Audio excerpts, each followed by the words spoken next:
Rent collect చేయడం జరిగింది. 1968 సంవత్సరంలో ఈ అసోసియేషన్ చూడండి 25/1968 అని చెప్పి bus stand shop keepers association form చేయడం జరిగింది. అంటే ఈ bus stand shop keepers association 1968 అంటే ఎంత సుదీర్ఘకాలం అనేది ఒకసారి ఆలోచించాల్సిందిగా ప్రజలను కోరుతున్నాము. వీరికి చిత్తూరులో కాసు బ్రహ్మానందరెడ్డి బస్ స్టాండ్ అనేది 1977 సంవత్సరంలో పెట్టడం జరిగింది. అప్పుడు GOMS నెంబర్ 338 ప్రకారంగా నగరపాలక సంస్థకు రెవెన్యూ శాఖ వారు దగ్గర 68 సెంట్లు పట్టా ఇచ్చినట్టు ఒక జీవోను పాస్ చేయడం జరిగింది. అప్పటికే ఆ జీవో ఇచ్చే నాటికే వీరందరూ అక్కడ ఉన్నారు. అంటే 68లోనే అసోసియేషన్ ఉంది అంటే 77లో జీవో ద్వారా మాకు హక్కులు సంక్రమించింది అని చెప్పి మున్సిపాలిటీ వారు చెప్తున్నారు. మున్సిపాలిటీకి జీవో ఇవ్వకముందే షాప్ కీపర్స్ అందరూ అక్కడ వ్యాపారాలు చేసుకుంటూ ఉన్నారు. ఇటువంటి సందర్భంలో మొన్న చిత్తూరు నగరపాలక అధికారి మున్సిపల్ కమిషనర్ గారు ఒక caveat notice Chittoor bus stand shop keepers association ప్రెసిడెంట్కి పంపించడం జరిగింది. ఆ కేవెట్ నోటీసులో ఆయన ఏం చెప్తున్నారంటే పొన్యం గుడి వీధి దాకా, ముత్తు మేస్త్రి స్ట్రీట్ దాకా, ప్రకాశం రోడ్డు దాకా పూర ఆస్తి మున్సిపాలిటీకి సంబంధపడిందే అని చెప్పింది. ఇది ఒక రకంగా ఈ షాప్స్ అన్నింటినీ కూడా ల్యాండ్ గ్రాబింగ్ లాగా కబ్జా చేసేదానికి వేసినటువంటి ఎత్తుగడ. ఎందుకంటే వీరందరూ 1956 సంవత్సరం నుంచి ఉన్న 1968లో అసోసియేషన్ రిజిస్ట్రేషన్ చేసుకున్న వీరికి 1996 సంవత్సరంలో అప్పటి ప్రభుత్వం వారు డబ్బు తీసుకొని వారికి విక్రయం చేయడం జరిగింది.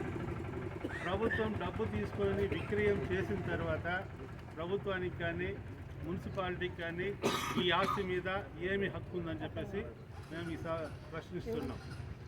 ఇంకొకటి ఏంటంటే 1983 సంవత్సరంలోనే కొందరు షాప్ కీపర్స్ సివిల్ కోర్టులో దావా వేస్తే సివిల్ కోర్టు కూడా ఏం తీర్పు చెప్పిందంటే ఈ భూమిని GOMS నెంబర్ 338 లోపభూయిష్టంగా ఉంది, PSO ప్రకారంగా PSO 24 ప్రకారంగా ఫాలో కాలేదు కాబట్టి మున్సిపాలిటీకి ఇచ్చినటువంటి జీవో చెల్లదు అని చెప్పి సివిల్ కోర్టు తీర్పు చెప్పడం జరిగింది. ఆ తీర్పు ఇప్పటికి కూడా అమల్లో ఉంది. ఆ తీర్పును ఎక్కడ కానీ వాళ్ళు ఛాలెంజ్ చేయలేదు. అదేవిధంగా మున్సిపాలిటీ వారు షాప్ కీపర్స్ దగ్గర నుంచి రెంట్ వసూలు చేసే హక్కు లేదని చెప్పి కూడా 1983 వేసిన దావాలో సివిల్ కోర్టు క్లియర్గా చెప్పటం జరిగింది. దాని తర్వాత ప్రస్తుతం మనకందరికీ తెలుసు కట్టమంచి చెరువులో బస్టాండ్ నూతన బస్టాండ్ ఏర్పాటు సమయంలో కూడా గౌరవ హైకోర్టు న్యాయస్థానం ఏం చెప్పిందంటే అక్కడి నుంచి వచ్చే ప్రతి బస్సు ఇక్కడ బస్ స్టాప్లో ఆగాలి అని చెప్పేసి హైకోర్టు తీర్పు చెప్పడం జరిగింది. కోర్టు తీర్పులన్నింటినీ తుంగులోకి తొక్కి వీళ్ళ కష్టార్జితంతో 3 తరాలుగా ఇప్పుడు 3వ తరం 3 తరాలుగా అనుభవిస్తున్నటువంటి ఆస్తిని ఒక్క కలంపోటుతో మాది మీరంతా వెళ్ళిపోండి అని అంటే ఇది ఏంటి? ప్రజాస్వామ్య దేశంలో ఉన్నామా లేదు మనం సముద్రంలో ఉన్నామా? సముద్రంలో పెద్ద చేపలు చిన్న చేప తింటుంది. ఇక్కడ ఇది చిత్తూరు సముద్రంలో ఉన్నామా లేదు ప్రజాస్వామ్య దేశంలో ఉన్నామా? మన కూటమి ప్రభుత్వం ప్రతిసారి చెప్తుంది పేద ప్రజల సంక్షేమమే అనేది. పేద ప్రజల సంక్షేమం అంటే పేద ప్రజల్ని సంపన్నులుగా చేసేదానికి ప్రయత్నాలు చేయాలి, కానీ పేద ప్రజల ఆస్తులు లాక్కొని వారిని వెళ్ళిపోండి ఇక్కడ మేము వేరే రకంగా అభివృద్ధి చేసుకుంటాము అంటున్నది ప్రజాస్వామ్య విరుద్ధము.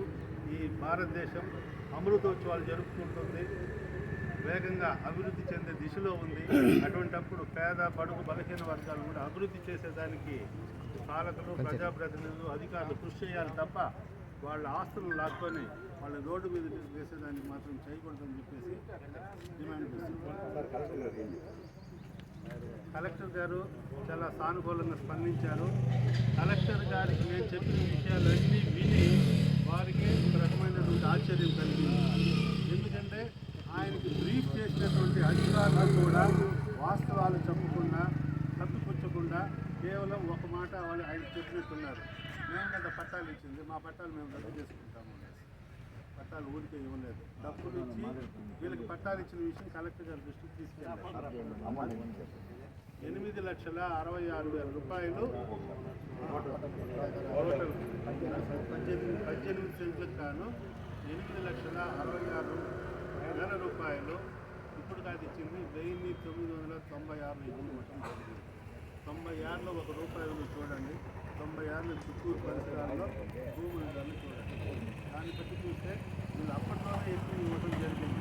అప్పట్లోనే ఒక గజానికి ₹1,050 రేటు ఫిక్స్ చేస్తే ఆ రేటు అధికం అని చెప్పనేసి హైకోర్టుకు కూడా వెళ్ళి ఆ రేటు రావడం జరిగింది. రెవెన్యూ మినిస్టర్ కానీ జిల్లా కలెక్టర్ కానీ ఇచ్చిన ప్రొసీడింగ్స్ కూడా ఉన్నాయి. కాంపెన్సేషన్ రేటు కూడా తగ్గించమని చెప్పాను. కాబట్టి అప్పట్లోనే గజానికి ₹1,050 చెల్లించమని చెప్పాను. అలాగే దీన్ని బట్టి కార్పొరేషన్ అధికారులు ఎక్కువ తప్పుగా ఉపయోగించారు.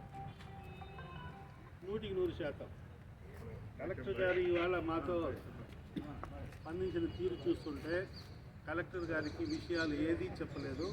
కలెక్టర్ గారిని మభ్యపెట్టించి కలెక్టర్ గారికి ప్రాపర్ రికార్డ్స్ అన్నీ కూడా ఇవ్వకుండా ఏదో చెప్పడం జరిగింది. కానీ ఎందుకు చెప్తా చూడండి, చెట్లు ఇది ఉంటే ఆకులు ఇక్కడ టపాసు పెడితే అన్నీ వెళ్ళిపోతాయి కదా, ఆ మాదిరి వెళ్ళిపోతారు వాళ్ళు అని చెప్పి ప్రణాళికతో నగరపాలక అధికారులు ఉన్నట్టున్నారు. కానీ వాళ్ళన్నీ చెప్తున్నారు ప్రాణాలయం కల్పిస్తారని, మా షాపులు ఊరుకోమని చెప్పి. కాబట్టి అలాంటి ఆలోచన ఉంటే అధికారులు ఎవరైనా ఉంటే ఆ ఆలోచన ధోరణి మార్చుకోండి.